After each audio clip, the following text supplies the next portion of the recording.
Hello everybody, here we are today and we are going to be doing a season preview over the New Jersey Devils. Now I know that we seem to be getting behind on the season previews. It's because I recorded a few the other day, the audio was terrible, so I had to re-record. So here we are today talking about the Devils and have a bunch of season previews coming out. So if you're interested in this, please make sure to subscribe. Now let's get into it. So the first thing to talk about when talking about the Devils is obviously the fact that they're coming off of their best regular season in franchise history.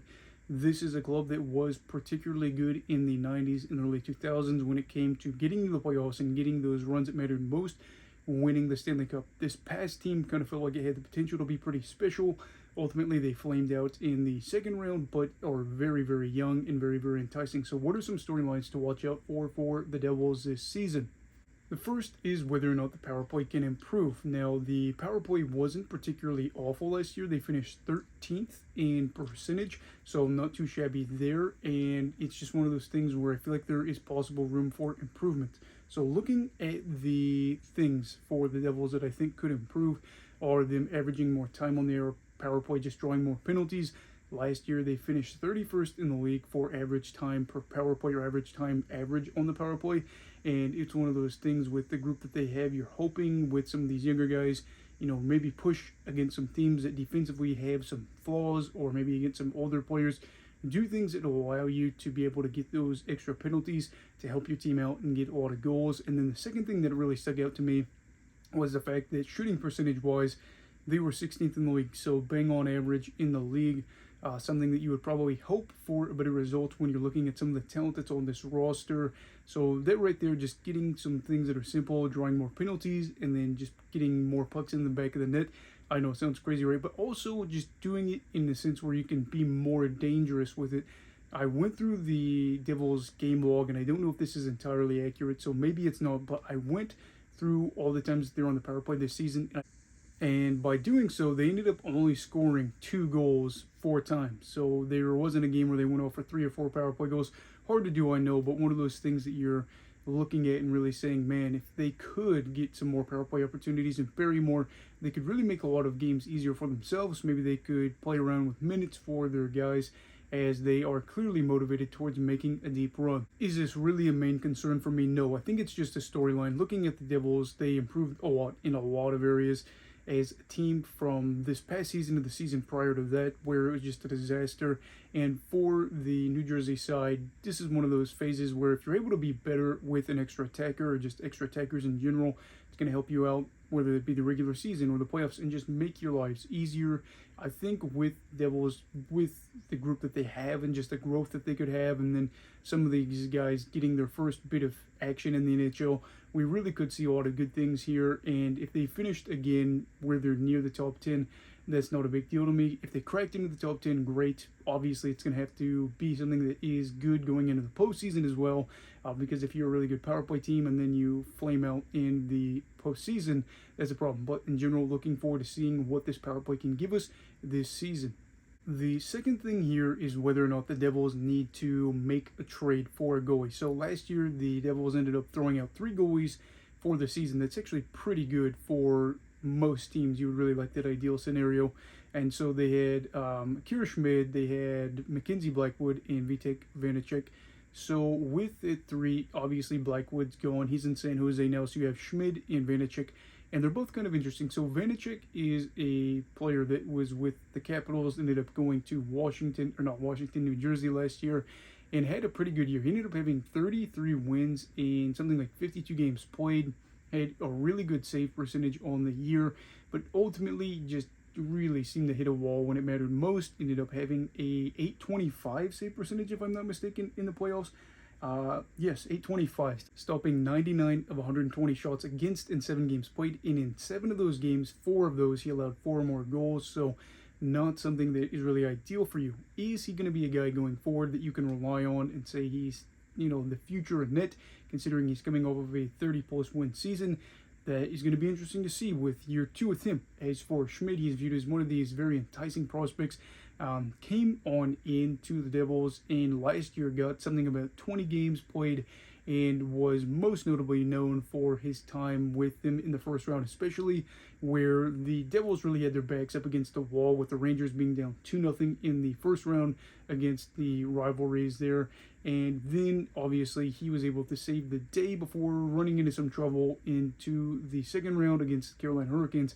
So it kind of remains to be seen. Will the Devils be that side that has a really good duo, where they're able to find a lot of success in the regular season, but then they fall apart in the playoffs as you face better teams that are focused solely on playing you and not having a road trip where they got to play however many teams in however many days? I think it's going to be interesting to talk about. And I think the big talking point here for just teams and fans in general is wasted opportunity. My biggest thing with Devils is, let's say that they both just do atrocious. They are horrendous in the playoffs this year.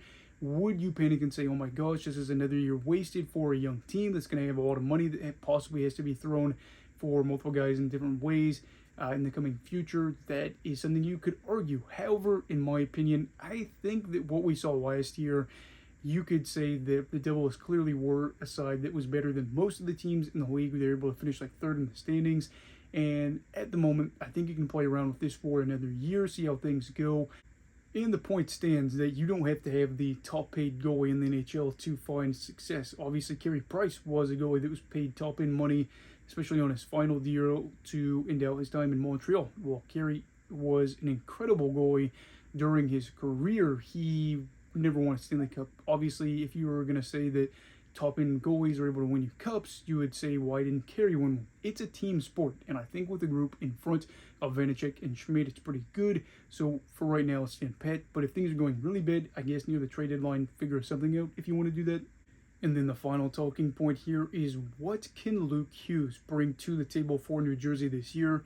Now, Luke is a top-end prospect for the Devils. He was the 4th pick in the 2021 draft. Big deal there because you obviously have Jack, his brother, who is an NHL superstar. Being there on a team, having brothers there, you're hoping maybe even Quinn would arrive. He ended up signing a pretty big extension with the Canucks. But it just kind of remains to be seen there with what Luke can do for you right away, because it does look like he's going to get some opportunities this year. He doesn't have a big depth of numbers you can look at and say this is what he's going to be in the NHL right now, because he's only played 5 games in the NHL, 2 in the regular season, 3 in the postseason. Out of those 5 games, I believe he played 20 or more minutes in 2 or 3 of those.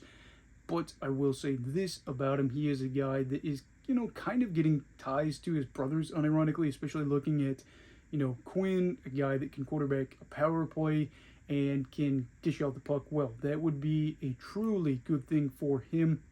And even if he is, a Quinn Hughes level player, that is not the end-all be-all. I don't know exactly what expectations are for him right now, because I think some Devils fans are like every fan base. There's always going to be that small bit that's a little bit delusional. But if Hughes can go out there and play in a top 4 role for them, get some time on the power play, pick up some assists, that would really be ideal for them. Maybe he can eat up a lot of minutes. I can't tell you. And while I don't really like using these connections a lot and saying, oh, this is exactly going to be the case, I do think it is kind of interesting looking at the fact that his 2 brothers have had a lot of success in the NHL. Now, again, I don't buy into that whole, my grandpa is good, my uncle was good, my dad was good, therefore I'm going to be good. But to have 3 brothers that are all relatively close in age, that have probably a lot of experience, even if it's just, going outside and playing hockey together, just to have that experience and have the ability to call somebody to talk to them, and a brother that's on your team to go out there and, communicate about how the game's played and how, have to do things the right way, I think could be great for him and could be an indicator that he very well could be a good player for the Devils. So you could have 3 Hughes brothers right now that go out and play really amazing hockey. The point remains that I don't think he's going to be as good as Jack, but let's say that he's good as dishing the puck out as his brother Quinn, and then he's a little bit better of a goal scorer. You could really have a really, really good blue liner for your team in the coming years, and the fact that his brother is there for the long term would be great at keeping him. So for Luke, I'm not going to say that the expectations are everything, but if he gets some minutes and is able to do well, especially on the offensive end, I think that would be great for him and the team, as the Devils have multiple young guys for the blue line that they're excited about going forward. So overall, what are my thoughts on the Devils? Well, they are a team that's coming off of their first series win in the postseason since 2012, and just is coming off of an incredible regular season.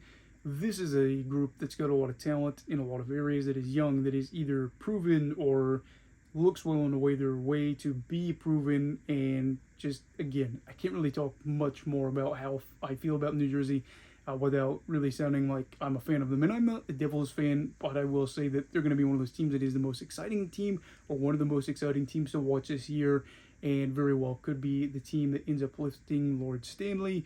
They ended up getting Tyler Toffoli, which I think is going to be a great addition for them. And yeah, this could be the first championship they get to win since 2003. But what are your thoughts on the New Jersey Devils for this upcoming season? Let me know down below. Hopefully the audio is good for this one. Anyway, everybody, please make sure to leave their comments in the comment section. And also, everybody, please stay safe. Have a great night. Eagle of Hockey, all right. Goodbye, Brigadiers and Brigadettes. This is your captain signing off. Have a great night.